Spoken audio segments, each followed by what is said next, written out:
Welcome to Hidden Squidz Gaming. Today we're going to go over all the mechanics that are found in Darkest Dungeon. This is going to range from HP to dodge, protection, speed, damage, critical chance, resistances, and critical buffs. HP. HP is what it sounds like, and it is increased by your equipment and not by resolve level. HP can be increased by trinkets and quirks. It can be restored via interactable items, campfires, skills, and food. HP is the amount of points a person can take in battle, and usually your melee heavy people have more than your casters. Dodge. Dodge is also increased by the equipment you've worn and not by resolve level. Dodge can be increased by trinkets, abilities, and quirks. A common misconception of dodge is that it is not an actual percentage, rather it's a number that is minus from the accuracy of an attack. An example of this would be 95 accuracy minus 40 dodge. Therefore, there would be a 55% chance of hitting, not 60% if you had 40% chance of dodge. So the formula looks like accuracy minus dodge equals hit chance. Protection. Protection is only gained through abilities, quirks, and trinkets. Protection decreases the physical damage by the percentage stated, such as 10 damage physical would be reduced to 9 with a protection of 10%. The equation would look like damage minus damage times protection in parentheses would equal your overall damage. And this is only for physical damage. Dot damage, bleed, or blight is not reduced. Protection can only be maxed out at 80%. Speed. Speed is related to the weapon equipment and not resolve level. Speed can be increased by quirks, trinkets, and abilities. To calculate how speed will factor into your fights, this is the formula. It is character speed plus random 1 to 8. However, numbers cannot repeat, therefore all 8 people or less get assigned a unique number of 8 to 1, and this is added to their original speed. This does give you a chance if you have lower level speed. However, there is eventually a difference where too high of a speed will not make a difference in your luck.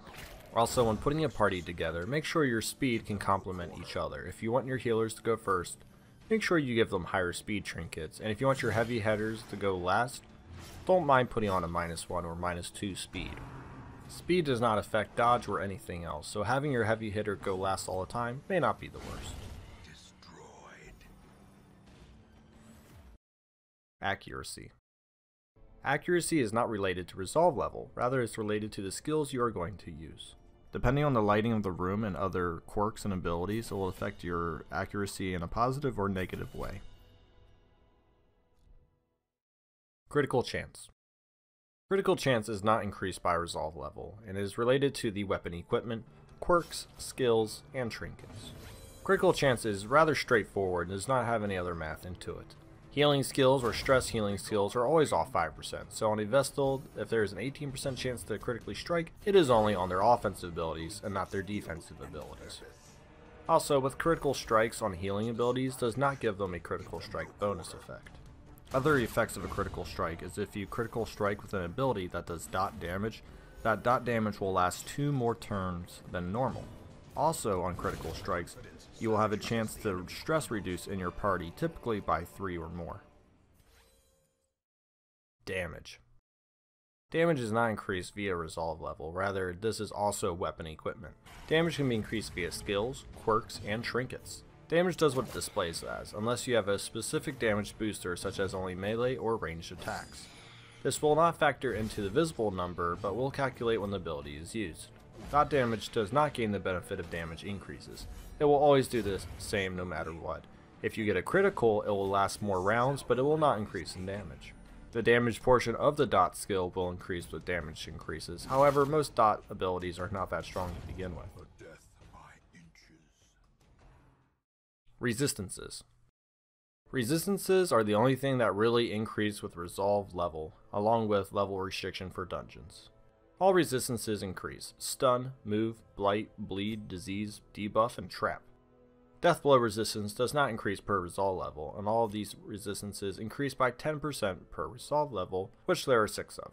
So in the end, your starting block statistics where resistances will increase by an additional 60% once they hit level 6, making your character much stronger against blights, bleeds, stuns, moves, and whatever else have you.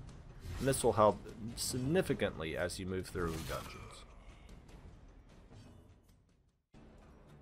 Some smaller mechanics, but still very important, are movement, critical buff bonuses, and what makes someone religious. Movement is how much a person can move forward and backwards. Abilities can help heroes move forwards and backwards, making some heroes easily climb the ladder and also escape to the back row easier. This is very important since heavy hitters often only have a move of 1, and once your party gets shuffled, it can become a nightmare getting them back to the front row. Therefore, try to have an ability or 2 on your front people so they can ascend the ladder, or have an individual who can move 3 to the back row, pushing your guy forward. Critical buff bonuses are helpful side bonuses, but I would never count on them. They only happen when you crit, and the bonuses you get from them are small and don't really stack unless you get multiple crits in the same fight. There are 3 characters that already come religious. Others can become religious through the God-fearing quirk. Vestal, Crusaders, and Lepers are already religious and will benefit from campfire abilities that take religion. The Faithless quirk will remove any religion though, and they will not be religious, and you will have to remove that quirk for them to become religious yet again. Thank you for watching. Like and subscribe below.